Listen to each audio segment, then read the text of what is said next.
안녕하세요. 비니 채널입니다. 지난번 시간에 이어서 체온 건강법에 대해서 오늘 그 3부 시간입니다. 바로 이어서 하겠습니다. 열충격 단백질을 높이면 건강해진다.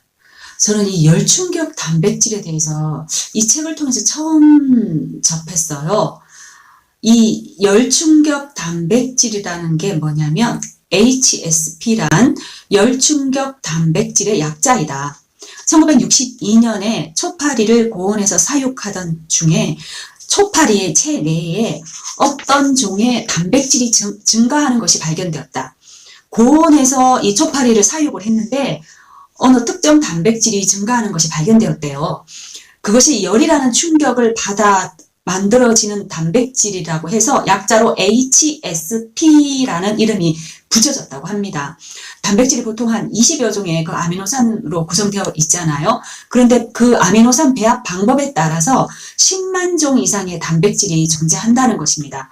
그 10만 종 단백질 중에 HSP는 바로 그 열 충격에 의해 세포 내에서 증가하는 단백질이라는 거예요. 이 단백질은 우리 몸에 열이 나면 다음과 같은 현상이 일어난다. 전신에 있는 60조 개의 세포에 HSP가 만들어진다. 면역력이 높아진다. 두 번째, 면역력이 높아진다. 세 번째, 뇌에서 그 베타 엔돌핀이라는 마약 호르몬이 분비가 되어서 통증이 줄어든다고 해요. 이 저자분도 예전에 나는 몸이 약했기 때문에 자주 열이 났다. 그때마다 끙끙거리면서 참다가 보면 얼마 후 개운한 기분이 들곤 했는데 이때 베타 엔돌핀이 멋진 역할을 해냈기 때문이다. 열을 끙끙 앓고 나면 베타 엔돌핀이라는 그 마약 호르몬이 분비가 되어서 통증이 줄어드는 거죠. 그래서 개운했다고 합니다. 열이 나도 나는 해열제 등을 거의 먹지 않았다. 그래서 단백질을 먹어줘도 좋지만 우리가 몸이 안 좋아서 열이 날 땐 바로 해열제를 먹지 말고 어느 정도 그 열을 조금 이겨내시다가 해열제를 먹어야겠네요. 생활에서 체온을 유지할 수 있는 방법으로 넘어가 보겠습니다. 143쪽 머플러, 숄, 조끼 등은 목, 어깨 등을 부분적으로 덮어주지만 보온 효과는 상당하다. 목 뒤 그리고 겨드랑이 아래 등 아랫부분에 열을 발생시키는 능력이 강한 갈색 지방세포가 존재하기 때문이다. 목 뒤와 겨드랑이 아래 이쪽으로 갈색 지방세포가 존재한대요. 다이어트 하실 분 스카프 열심히 메고 다녀야겠네요. 머리는 차게, 발은 따뜻하게. 이게 도안종렬이잖아요. 양말은 보온 효과가 크다. 두 켤레를 겹쳐 신거나 발가락 양말을 착용하면 더 따뜻하다.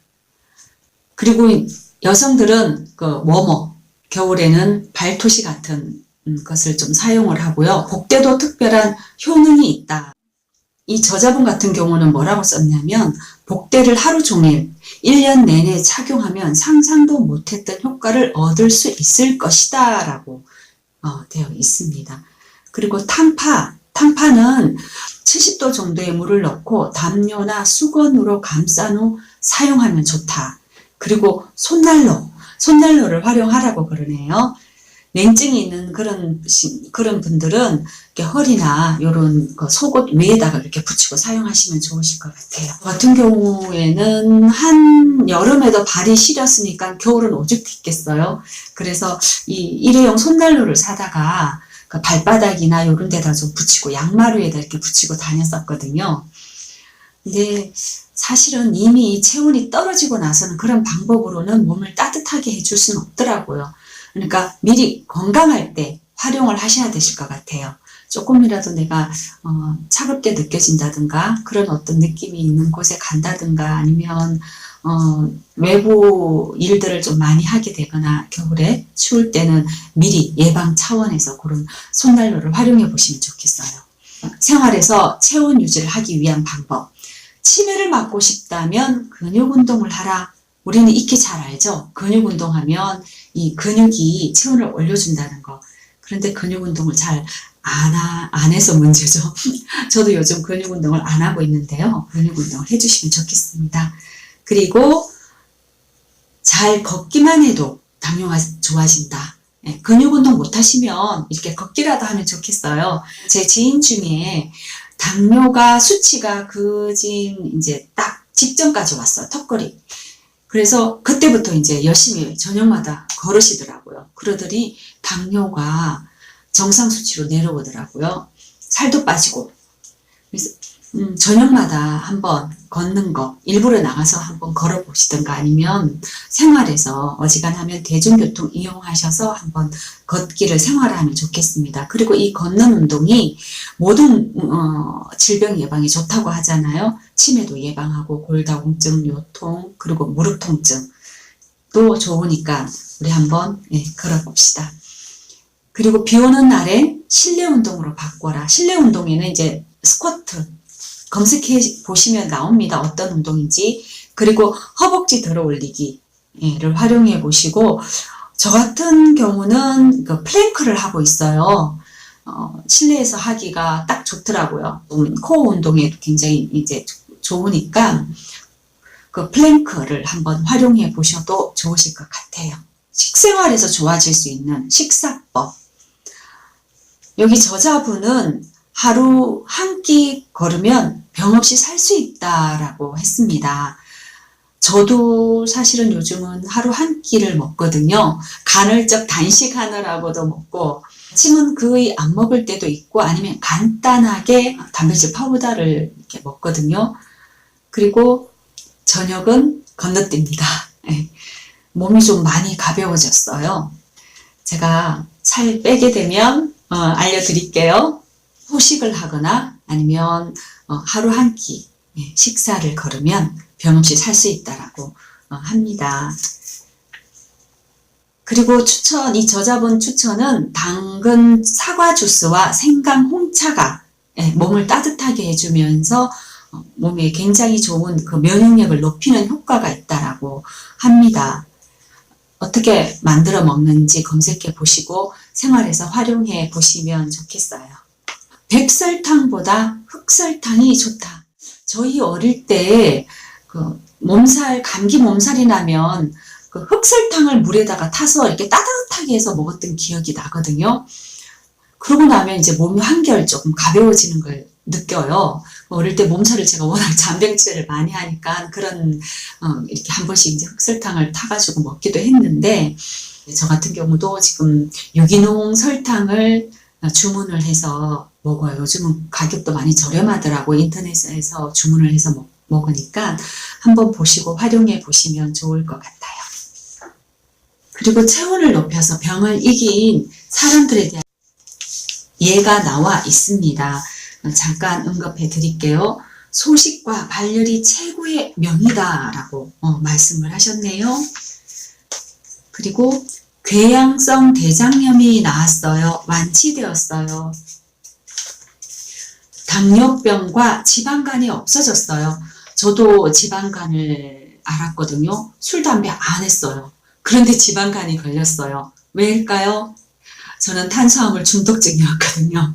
제가 빵, 떡을 아주 좋아하는 탄수화물 중독증이었어요. 예.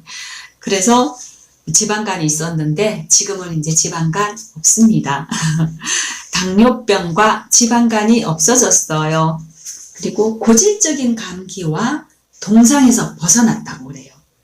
51세인데 이분은 저자분의 책을 읽고 바로 실천해서 일주일 지나면서 열이 펄펄 나기 시작하더니 기침과 감기가 모두 며칠 만에 떨어졌대요. 해열제 안 드시고 견디셨다고 합니다. 원인 모를 통증에서 해방되고 남성 기능도 회복되었어요. 정력이 좋아졌다는 얘기네요. 냉증과 뾰루지가 사라졌습니다. 위염과 우울증을 극복했어요. 우리가 병이 있으면 무엇이든지 해도 뭔가 지속적으로 해줘야 되는데 대부분 조금 하다가 말아요.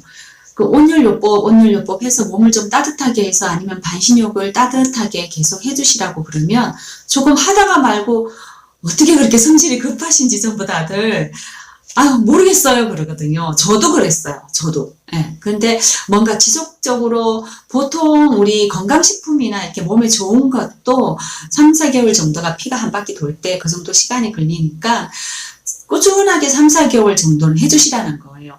그렇게 해주다 보면은 내 몸이 조금씩 좋아지는 걸 느끼는데 단방에 한번 딱 먹고 좋아지는 건 없습니다. 잠깐 한두 번 먹었다고 해서 그게 금방 뿅 하고 좋아지는 거는 그건 근본 치료가 되는 게 아니에요. 급한 불만 끈 거죠. 예. 그러니까 참고하시고 항상 무엇이든지 하면 음식이든 다른 어떤 방법을 하시든 간에 꾸준하게 해주셔야 돼요. 최소한 3, 4개월 이상은 해주셔야 되세요. 젊은 사람은 한 3개월에도 효과를 보겠지만 어느 정도 내가 나이가 있다 그러면 최소한 한 4개월에서 5개월 이상은 해주셔야 되는 것 같아요. 대장암으로 10년째 투병 중이신 분도 온열요법을 활용하셔서 좋아지셨다고 합니다. 배체뜨병이 말끔히 나았습니다. 배체뜨병도 굉장한 그 난치병이면서 불치병인데 따뜻하게 몸을 해줌으로 말미암아 이렇게 나았다고 하네요. 운동도 하고 복대도 차고 생활에서 그렇게 노력을 하셔서 식생활, 운동 다 활용하셔서 몸을 따뜻하게 해주면서 몸이 다 완쾌되었다고 합니다. 자, 이상으로 체온을 또 올리면 면역력이 5배 높아진다. 이상으로 마무리하고요. 어떠셨는지 모르겠어요. 우리가 체온이 이렇게 중요한지를 잘 모르셨던 분들도 많으시죠? 이제 아셨으면 생활에 활용을 하셔야겠죠? 특히 자녀분들이 이 체온건강법이 어릴 때부터 자꾸 얘기를 해주면 습관이 돼요. 그러면 성인이 돼서도 계속 활용을 하니까 성인이 돼서 이렇게 새삼스레 고치려면 힘들거든요. 어릴 때부터 습관화 시켜주면 아이들이 건강하게 되겠죠? 네. 그럼 이상으로 3부는 마치고요. 다음 시간에는 이 먹지마 건강법으로 하겠습니다. 별난 한의사 손영기의 먹지마 건강법. 이 책은 제가 한 10년 전에 읽었거든요. 그때도 굉장히 이건 뭘 먹고 살아라는 얘기야? 막 이렇게 얘기를 했는데 사실은 또 맞아요.